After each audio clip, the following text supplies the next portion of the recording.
തീവ്ര വോട്ടർ പട്ടിക പരിശോധന പൗരന്റെ മൗലികാവകാശ ലംഘനം എന്ന മുദ്രാവാക്യമുയർത്തി LDF ഉളിക്കൽ പഞ്ചായത്ത് കമ്മിറ്റിയുടെ നേതൃത്വത്തിൽ ഉളിക്കൽ ടൗണിൽ പ്രതിഷേധ ധർണ സംഘടിപ്പിച്ചു. CPIM Iritty area secretary KV Zakir Hussain ധർണ ഉദ്ഘാടനം ചെയ്തു. അഡ്വക്കേറ്റ് KG ദിലീപ് സ്വാഗതം പറഞ്ഞ പരിപാടിയിൽ പ്രദീപൻ വലിയ വീട്ടിൽ അധ്യക്ഷനായി. KB ഉത്തമൻ, ആന്റണി TL, ES സത്യൻ, കോമള ലക്ഷ്മണൻ, ശശി PK, R സുജി, അപ്പച്ചൻ കൂമ്പുങ്ങൽ, ഉഷാദ് PV, ഉത്തമൻ കല്ലായി തുടങ്ങിയവർ സംസാരിച്ചു. കേന്ദ്രം ഭരിക്കുന്ന ഭരണാധികാരികളുടെ അജണ്ട നടപ്പിലാക്കുന്നതിന് വേണ്ടി കേന്ദ്ര തെരഞ്ഞെടുപ്പ് കമ്മീഷനെ ഉപയോഗപ്പെടുത്തുന്ന നിലയാണ് കഴിഞ്ഞ ലോക്സഭാ തെരഞ്ഞെടുപ്പ് തൊട്ട് ഇങ്ങോട്ട് പരസ്യമായി നമുക്ക് കാണാൻ വേണ്ടി സാധിച്ചിട്ടുള്ളത്. അതുകൊണ്ടാണ് പ്രതിപക്ഷത്തിന്റെ പരാതി ചുരുട്ടി ചവറ്റുകൊട്ടയിലേക്ക് എറിയുന്നവരായി തെരഞ്ഞെടുപ്പ് കമ്മീഷൻ മാറിയിട്ടുള്ളത് എന്ന് കാണാൻ വേണ്ടി സാധിക്കും.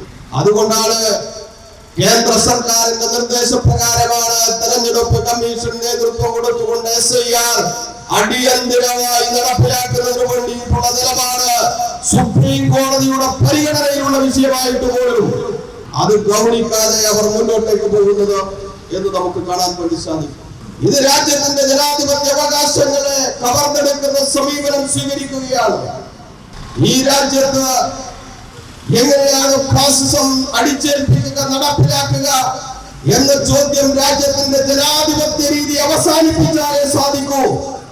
ആ രാജ്യത്തിന്റെ ജനാധിപത്യത്തെ അവസാനിപ്പിക്കുന്നതിന് വേണ്ടിയാണ് തെരഞ്ഞെടുക്കുന്ന കമ്മീഷനെ പോലും നമുക്കറിയാം രാജ്യത്ത് പ്രധാനമന്ത്രിയെ തെരഞ്ഞെടുക്കുന്നത്, പ്രസിഡന്റിനെ തെരഞ്ഞെടുക്കുന്നത്, നമ്മുടെ രാജ്യത്തെ വളരെ പ്രധാനപ്പെട്ട എല്ലാ സംവിധാനങ്ങളും തെരഞ്ഞെടുപ്പ് നടത്തുന്നത്. നിങ്ങൾ ഈ രാജ്യത്ത് BJP അധികാരത്തിൽ വന്നതിന് ശേഷം നടപ്പിലാക്കിയിട്ടുള്ള ഓരോ കാര്യങ്ങളും ഭരണഘടനയെ അട്ടിമറിക്കപ്പെടുന്ന, ജനാധിപത്യത്തെ വെല്ലുവിളിക്കപ്പെടുന്ന സമീപനങ്ങളാണ്. ഭാഷ പ്രശ്നം സംബന്ധിച്ച് ചർച്ച ചെയ്തപ്പോൾ ഹിന്ദി ഭാഷ അംഗീകരിക്കാത്തവർ, പഠിക്കാത്തവർ രാജ്യങ്ങളുടെ പുറത്തു പോകണമെന്ന് രാജ്യം ഭരിക്കുന്ന ഭരണാധികാരികൾ തന്നെ പറഞ്ഞത് നമ്മൾ മറന്നു പോയിട്ടില്ല. ഇത് രാജ്യത്ത് GST നടപ്പിലാക്കിയതിലൂടെ. അമ്മ, കല്യാണത്തിന് ഇനി 10 ദിവസം കൂടി ഉള്ളൂ.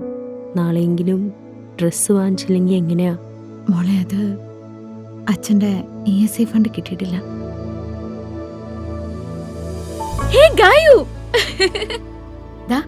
എന്റെ പർച്ചേസ് എല്ലാം കഴിഞ്ഞു. നിന്റെ എന്തായി? നാളെയാണോ? ഇതാണ് എന്റെ വെഡിങ് സാരി. നോക്ക്, കാഞ്ചീപുരം എങ്ങനെയുണ്ട്? ഇത് എന്റെ അമ്മയ്ക്കുള്ളത് സോഫ്റ്റ് സിൽക്ക്. എങ്ങനെയുണ്ട്? നല്ല കളറല്ലേ? ഇതെന്റെ ബെസ്റ്റ് ഫ്രണ്ടിന്. LKG മുതൽ നമ്മൾ എല്ലാത്തിനും ഒരുമിച്ചാണ്. ഇതാവുമ്പോ നമ്മുടെ കല്യാണം വരെ അടുത്തെടുത്ത. അതുകൊണ്ട് നീ നിന്റെ ഹസ്ബൻഡും കല്യാണം കഴിഞ്ഞിട്ട് ഒരുമിച്ച് എന്റെ കല്യാണത്തിന് വരണം. ഓക്കെ?